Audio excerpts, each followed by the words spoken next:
Assalamualaikum warahmatullahi wabarakatuh. Terima kasih telah mampir di channel kita ini. Sebuah kisah tragis terjadi di suatu desa. Seorang dukun santet mahasakti berbuat sesuka hatinya. Barang siapa yang coba menghalang-halangi keinginan si dukun santet itu, nyawanya lah yang akan jadi taruhan. Ki Jarot, itulah nama dukun santet yang mahasakti yang tak ada lawannya, yang menjadi momok bagi para warga desa. Sebelum kita lanjutkan ceritanya, jangan lupa tekan dulu tombol subscribe channel kita ini. Semoga Allah membalas kebaikan para sahabat dengan melimpahkan rezeki yang halal lagi baik. Amin.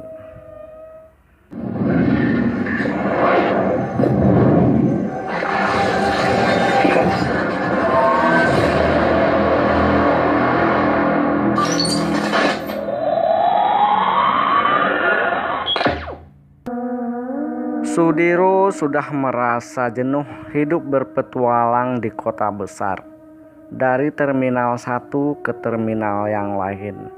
Tetap saja ototlah yang selalu diandalkan, karena itulah yang ia bisa.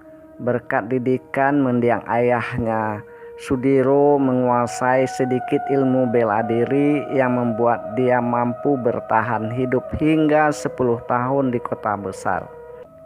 Kini timbullah kerinduannya kepada kampung halaman yang sudah 10 tahun ditinggalkan.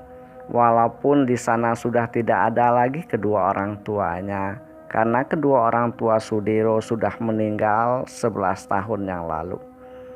Namun di sana masih ada adik dari mendiang ibunya, Paman Kosim. Mengingat saat ini suasana mudik setelah lebaran, maka Sudiro memanfaatkan momen ini untuk pulang ke kampung halamannya. Setelah pulang nanti, Sudiro belum tahu rencana apa yang akan dilakukannya. Apakah kembali lagi ke kota untuk menekuni profesinya sebagai centeng terminal, atau membuka hidup baru di desa kelahirannya. Singkat cerita, sampailah mobil Sudiro di pintu gerbang kampung halaman yang selama ini dirindu-rindukannya. Sudiro memperhatikan kampung halamannya itu, tapi tidak ada perubahan yang signifikan. Sepertinya sama saja dengan 10 tahun waktu ditinggalkannya dulu. Sudiro memasuki kampung halamannya di pagi hari. Dari kejauhan, Sudiro melihat rumah Paman Kosim seperti dulu juga. Mobil Sudiro pun masuk ke halaman rumah Paman Kosim dan parkir di sana. Terjadilah riuh kerinduan di dalam rumah Paman Kosim ketika Sudiro memasuki rumah, disambut dengan penuh kegembiraan oleh Paman Kosim. Mereka berpelukan seolah-olah mereka tidak mau berpisah lagi. Maklum, keluarga satu-satunya yang dimiliki oleh Paman Kosim hanyalah Sudiro ini, karena Paman Kosim sudah kehilangan istri dan anak gadisnya beberapa tahun yang lalu. Sementara Sudiro juga hanya Paman Kosim sajalah yang ia miliki sekarang. Kakak satu-satunya Paman Kosim, yaitu ibunya Sudiro, sudah meninggal 11 tahun yang lalu, dan cuma Sudiro sajalah anak dari kakaknya itu. Betapa mereka tidak saling merindukan satu sama lain. "Bagaimana kabarmu, Le?" Paman Kosim bertanya sambil mengelus-elus kepala Sudiro. "Ya beginilah Paman, seperti Paman lihat sendiri. Kata Sudiro tidak kalah hangatnya memeluk paman satu-satunya itu. Setelah acara kangen-kangenan selesai, Paman Kosim langsung mengajak Sudiro ke dapur untuk menikmati masakan Paman Kosim ala kadarnya. Maklum, Paman Kosim tinggal seorang diri di rumah. Dialah yang jadi koki, dia juga yang membersih-bersihkan rumah. Mereka akrab sekali menikmati hidangan yang disajikan oleh Paman Kosim. "Bagaimana kabar Tony sekarang, Paman?" Sudiro bertanya di sela-sela menikmati hidangan kepada Paman Kosim tentang Tony, sahabatnya sejak kecil dulu. Tampak Paman Kosim hanya diam saja. "Kenapa Paman diam saja?" Sudiro mengulangi kembali pertanyaannya itu.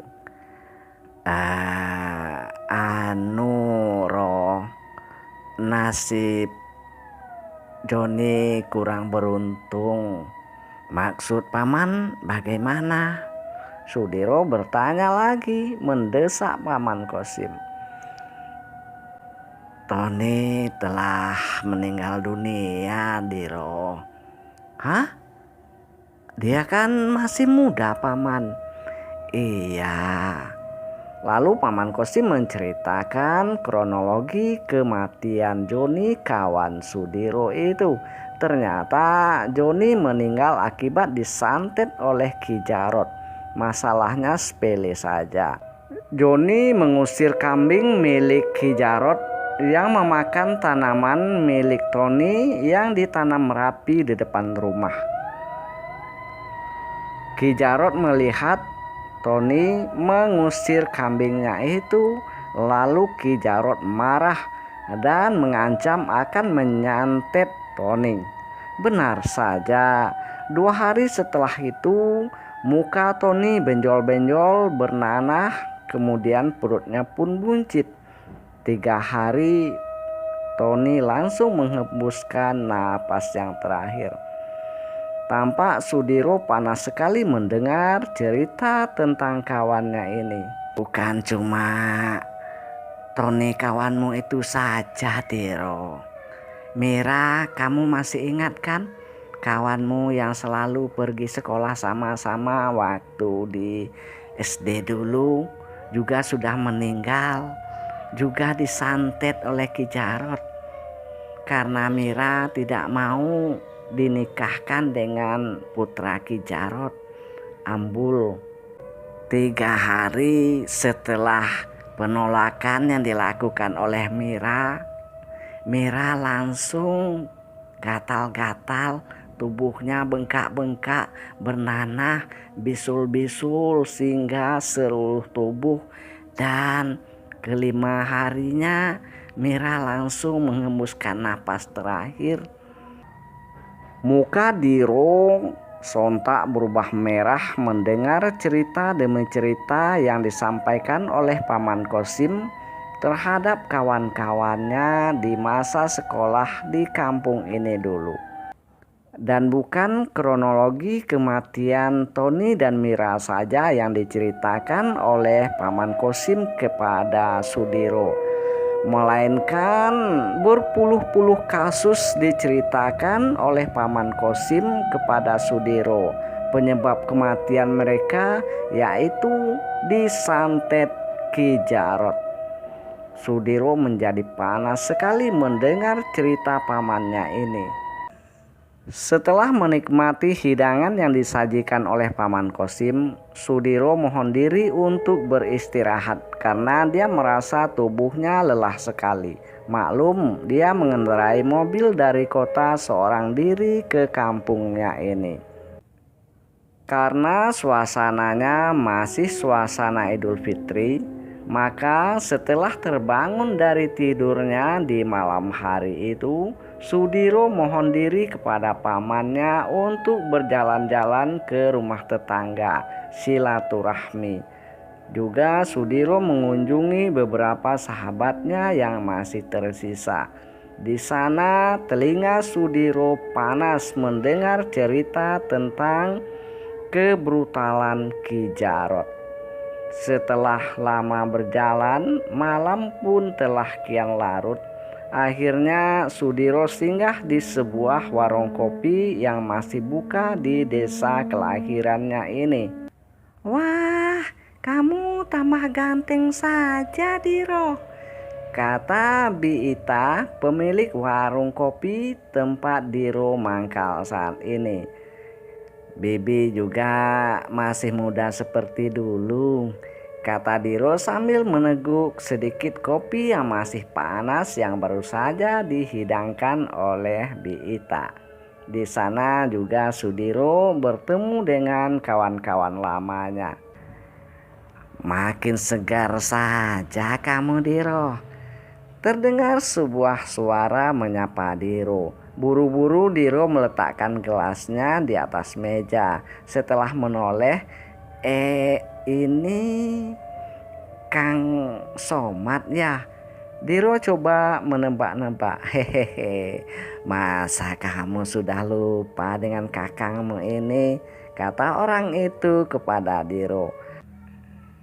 Tak lama kemudian hanyutlah Diro dan Kang Somad dalam obrolan kerinduan mereka. Maklum, Sudiro sudah 10 tahun meninggalkan kampung halamannya ini. Sedang asik-asiknya Sudiro bercerita bersama Kang Somad, tiba-tiba masuklah seorang pemuda ke dalam warung Biita. Kang Somad langsung diam dan menundukkan muka. Sudiro heran melihat kejadian ini. Kenapa Kang Somad yang tadi bersemangat sekarang loyo bagai ayam sayur? Demikian juga yang dilakukan oleh Biita. Dia hanya diam saja ketika pemuda itu mengambil beberapa bungkus mie instan lalu keluar tanpa meninggalkan sepeser uang pun. Setelah pemuda itu jauh dari warung, Sudiro coba bertanya kepada Kang Somad. "Sudah nak Diro, jangan dihiraukan, berbahaya," kata Biita pula. "Kok bisa begitu, Bi?" kata Sudiro bertanya dengan penuh keheranan. Karena menurut Sudiro, kalau selalu dilakukan hal demikian ke kedai milik Biita yang tidak terlalu besar ini tentulah akan bangkrut. "Apa dia selalu melakukan hal seperti itu, Bi?" Diro bertanya kepada Biita.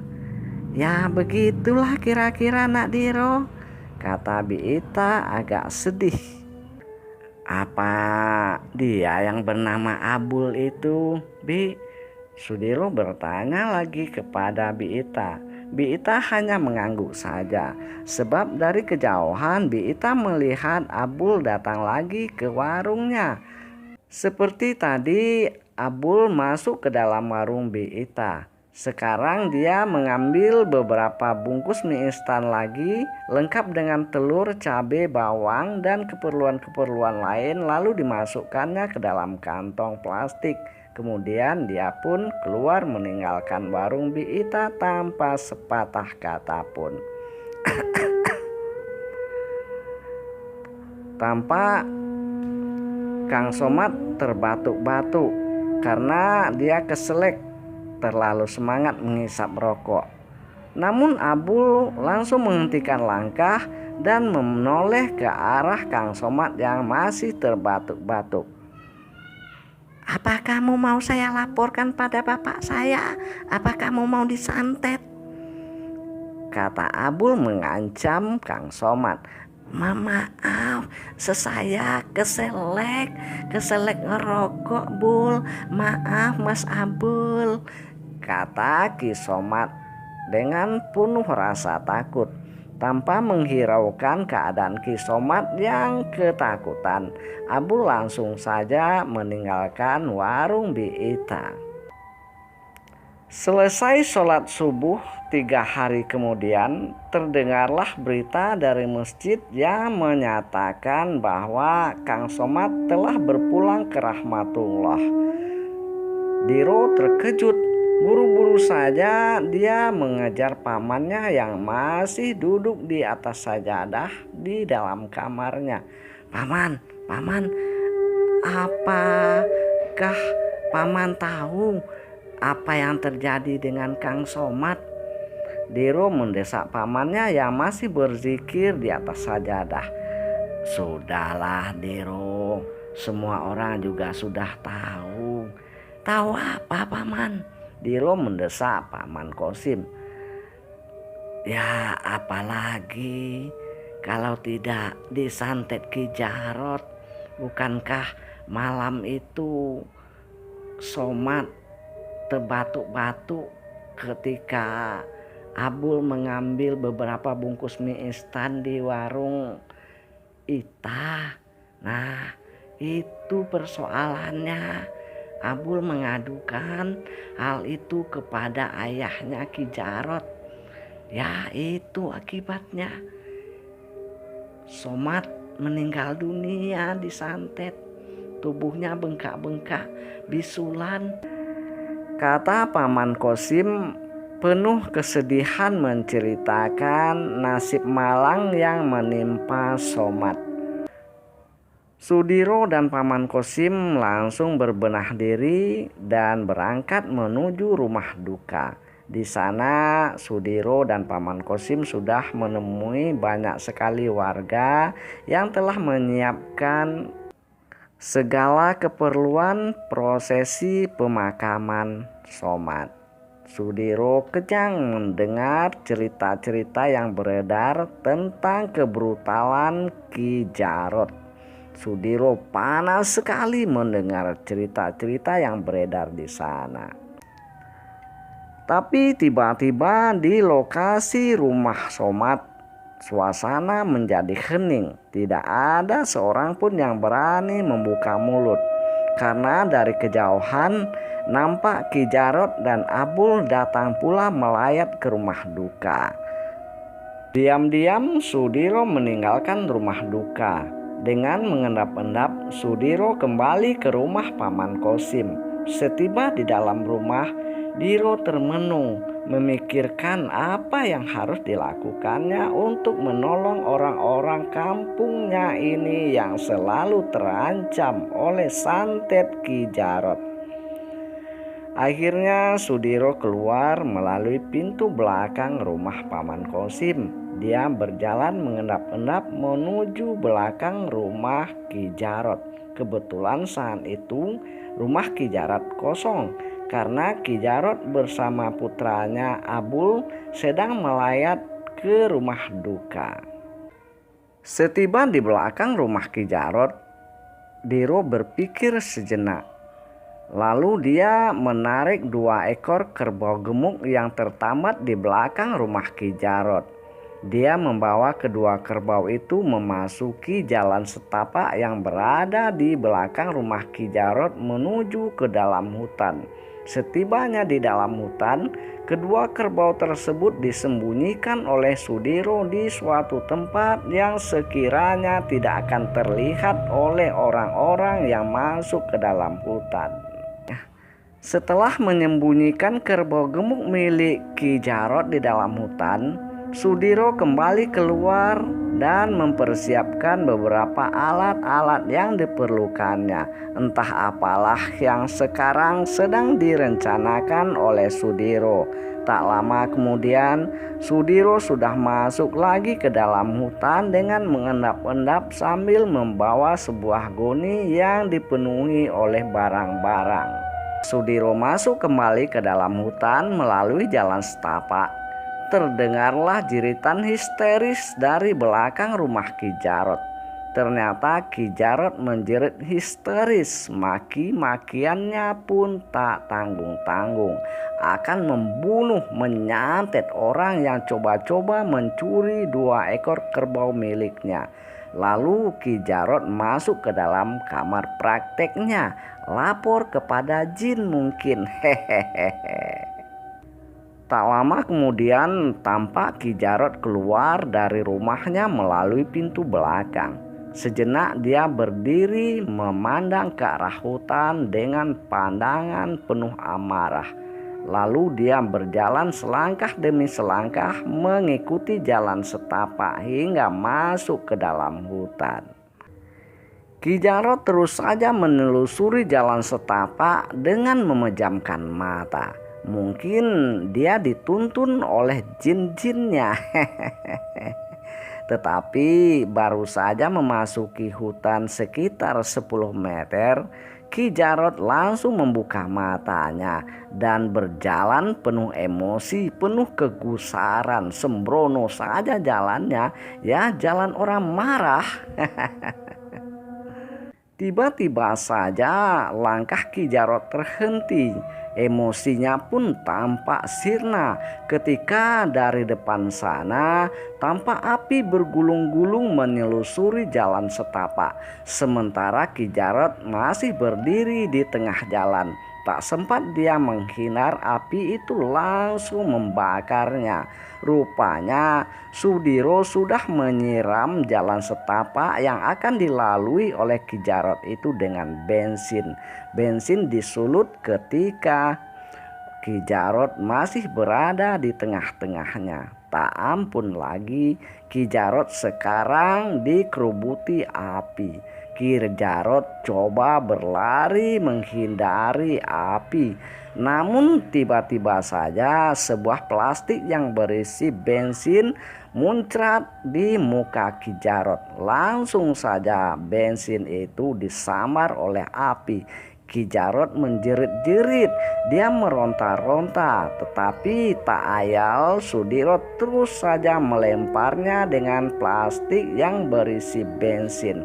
Akhirnya Ki Jarot tersadar. Api ini tidak akan bisa membunuhku. Ciut juga nyali Sudiro saat itu, karena hanya pakaian Ki Jarot sajalah yang sudah tak ada di tubuhnya karena sudah habis terbakar, sedangkan rambut dan kulitnya masih utuh. Sudiro tidak menyangka sedikit pun bahwa Ki Jarot tidak akan mampu dimakan oleh api. Ki Jarot masih saja tertawa. Siapa kau yang coba-coba melawanku? Ki Jarot. Ki Jarot iki. Kata Ki Jarot sambil menepuk-nepuk dadanya. Sudiro tampak kebingungan melihat Ki Jarot yang masih tertawa-tawa. Langsung saja Sudiro mengambil sebuah batu sebesar buah salak. Sudiro melompat, batu itu pun ditekan masuk ke dalam mulut Ki Jarot. Ki Jarot terguling. Sudiro langsung memijak mulut Ki Jarot. Batu itu pun langsung masuk menutupi mulut Ki Jarot. Ki Jarot tidak bisa tertawa-tawa lagi. Sudiro takut kalau nanti Ki Jarot memanggil jin-jin perewangannya. Karena itulah Sudiro langsung saja membekap mulut Ki Jarot dengan batu sebesar buah salak. Betul saja Ki Jarot tidak bisa berkata-kata lagi. Dia coba mengeluarkan batu itu dari mulutnya tapi tidak berhasil. Sudiro mendorong Ki Jarot dari belakang. Ki Jarot tersungkur, keadaannya seperti orang yang sedang bersujud. Sementara pakaian Ki Jarot sudah tidak ada lagi menempel di tubuhnya. Semuanya sudah habis terbakar. Sedangkan api masih berkobar membakar semak belukar yang kering-kering di sekitaran tempat kejadian. Sudiro langsung mencabut pedangnya, membacok leher Ki Jarot dari belakang, tapi mempal. Langsung dia menusuk ubun-ubun Ki Jarot dengan pedangnya itu. Mempal juga. Tak mempan, gumam Sudiro di dalam hati. Sudiro tambah kalut. Dia takut kalau nanti Ki Jarot memanggil jin-jin perewangannya. Tamatlah riwayat Sudiro. Akhirnya Sudiro ingat dengan kata-kata salah seorang kawannya dulu. Karena posisi Ki Jarot sekarang seperti orang sedang sujud, langsung saja Sudiro menusukkan pedangnya ke arah pantat Ki Jarot. Tapi karena Sudiro ketakutan, gemetaran, pedangnya hanya menancap di lato-lato Ki Jarot. Ki Jarot menjerit, ternyata lato-latonya mempan ditusuk pedang. Sudiro senang sekali ketika mengetahui lato-lato Ki Jarot mempan ditusuk dengan pedang. Karena itulah Sudiro menghujamkan pedangnya berkali-kali ke arah lato-lato Ki Jarot. Ki Jarot sekarang meraung-raung, namun Sudiro tidak mempedulikannya. Tapi raungan Ki Jarot tidak begitu jelas. Maklum, mulut Ki Jarot tersumpal oleh sebuah batu sebesar buah salak. Berkali-kali Ki Jarot meronta-ronta bergolek-golek. Suatu saat yang pas, Sudiro menghujamkan ujung pedangnya ke arah dubur Ki Jarot. Pedang masuk menembus pantat Ki Jarot hingga setengahnya. Sudiro kembali menyorong pedang itu berulang-ulang hingga Ki Jarot meronta-ronta. Tak lama kemudian tak bergerak lagi. Sudiro berhasil menghajar Ki Jarot hingga tewas. Sudiro tidak menyudahi aksinya sampai di situ saja. Buru-buru Sudiro mencari kayu-kayu kering, lalu ditimbunkannya ke atas tubuh Ki Jarot. Kemudian sisa bensin yang masih ada disiramkannya ke tumpukan kayu tersebut. Kembali Sudiro menyulut bensin dengan api. Sekarang tubuh Ki Jarot telah ditutupi oleh bara yang sangat banyak. Hingga tak lama kemudian terciumlah aroma daging terbakar. Sudiro terus saja menambahi kayu-kayu kering ke atas tumpukan daging Ki Jarot yang sekarang sudah mulai gosong. Hingga sore hari habislah seluruh tubuh Ki Jarot. Sepotong tulang pun tak ada lagi terlihat. Dengan senang hati Sudiro keluar mengendap-endap dari hutan. Buru-buru Sudiro masuk ke dalam rumah Paman Kosim dengan mengendap-endap melalui pintu belakang. Kebetulan saat itu Paman Kosim tidak ada di rumah. Mungkin masih berada di rumah almarhum Somad. Setelah berganti pakaian, Sudiro pun meninggalkan rumah Paman Kosim seolah-olah tidak ada sesuatu yang terjadi. Sudiro menuju warung milik Biita. Di sana dia kembali memesan kopi dan bercerita dengan beberapa orang yang sedang berada di sana. Ketika Sudiro sedang bercerita dengan pengunjung-pengunjung warung lainnya, masuklah Abul ke dalam warung Biita seperti biasa. Dia langsung mengambil keperluan yang dibutuhkannya lalu memasukkan ke dalam kantong plastik. Kemudian berlalu begitu saja meninggalkan warung. Biita cuma termangu-mangu saja melihat kejadian ini seperti biasanya. Ketika Abul melewati kursi yang diduduki oleh Sudiro, diam-diam Sudiro mengait kaki Abul dari belakang hingga Abul yang sangat sok itu tersungkur. Mie yang diambilnya tadi bertaburan di lantai. Dia langsung berdiri dan mengancam Sudiro dengan buasnya. "Awas kau ya, kulaporkan pada bapakku biar kau disantet."